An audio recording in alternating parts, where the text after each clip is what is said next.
Hello प्यारे साथियों, आज के वीडियो में हम कक्षा 10 गणित में जो बोर्ड एग्जाम होने वाला 18 फरवरी को, उसमें से 5 अंक आपके पक्के होने वाले हैं। आज की इस वीडियो को देखने के बाद संस्कृत के गद्यांश का संदर्भ लिखने के लिए आपको तथा हिंदी में अनुवाद करने के लिए एक वीडियो आप देख लेंगे। आज के बाद आपको कभी भी इसको देखने की जरूरत नहीं पड़ेगी। ये आपका आखिरी वीडियो होने वाला है जो कि संस्कृत के गद्यांश का संदर्भ होने वाला है। यदि आप और किसी भी टॉपिक पर रिलेटेड वीडियो चाहते हैं तो आप कमेंट बॉक्स में बता सकते हैं।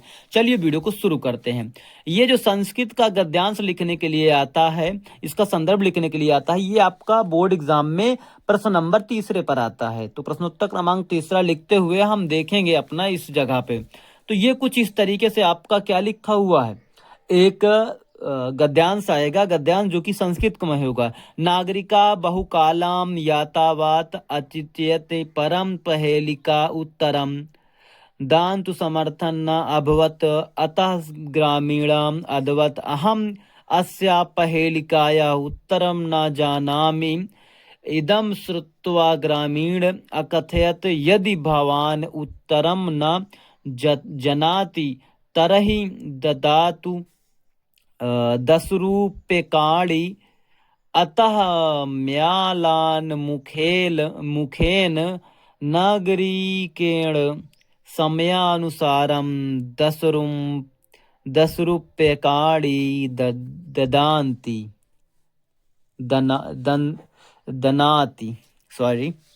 तो ये आपका संस्कृत में आया हुआ है। तो सबसे पहले ये प्रबुद्धो ग्रामीणा नामक पाठ से लिया गया है, जिसमें कि कई नागरिक और साथ में एक बुजुर्ग व्यक्ति जो कि ग्रामीण थे, वो किसी सफर में जा रहे थे। तो उस समय तो नागरिकों ने, जितने शहर वाले लोगों ने ग्रामीण लोगों को मजाक उड़ाने की कोशिश की, जो अक्सर ऐसा होता रहता है। लेकिन ये इस समय ध्यान रखिएगा, इस बात से कोई फर्क नहीं पड़ता। आजकल सब ग्रामीण और सभी जगह पर शिक्षा जो है पहुंच चुकी है, सब लोग शिक्षित धीरे धीरे हो रहे हैं। अभी थोड़ा सा समय लगेगा, लेकिन हम सब लोग एक दिन पढ़ेंगे और आगे बढ़ेंगे और सब लोग हम लोग शिक्षित होंगे। तो प्रस्तुत गद्यांश जो है हमारी पाठ्य पुस्तिका हिंदी के संस्कृत खंड से लिया गया। ध्यान रखना, ये संस्कृत खंड का है कि प्रबुद्धो ग्रामीणा नामक पाठ से उद्गृत है। लेकिन ध्यान रखिए, यहाँ कोई लेखक और रचयिता नहीं होते हैं, इसलिए आप ध्यान रखेंगे कि इसमें ये नहीं पूछा जाएगा, संदर्भ नहीं लिखा जाएगा।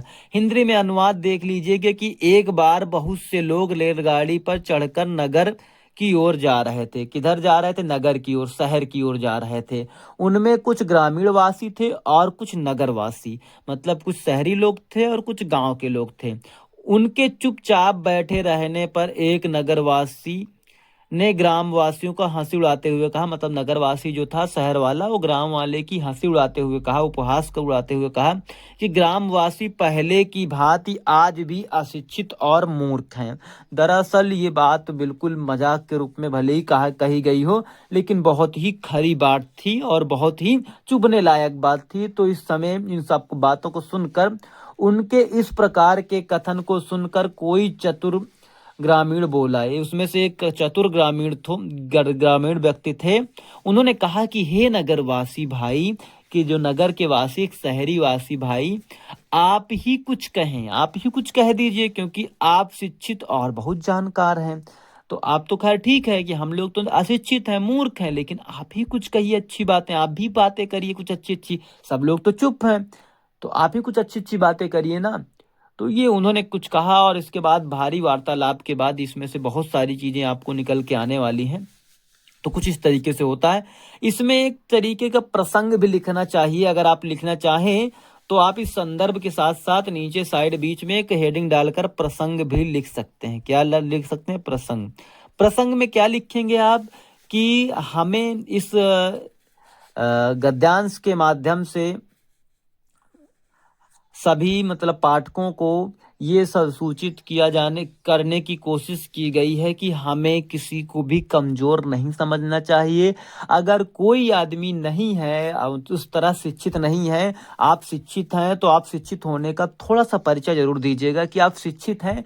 तो कम से कम ये समझिए कि कोई अशिक्षित है तो किस वजह से है, क्या पता उसकी मजबूरियां रही हो कि वो ना पढ़ा हो। तो इस तरीके की बातें आप कहाँ पे प्रसंग में लिख सकते हैं। तो इसमें अगर आप प्रसंग लिख देंगे तो प्रसंग लिखने से क्या होगा कि इस कविता से क्या सीख मिल रही, यही प्रसंग है। कविता सॉरी कह दिया मैं, कहने कविता कह दी। इस गद्यांश से क्या सीख मिल रही है, ये केवल यही प्रसंग में लिखा जाता है।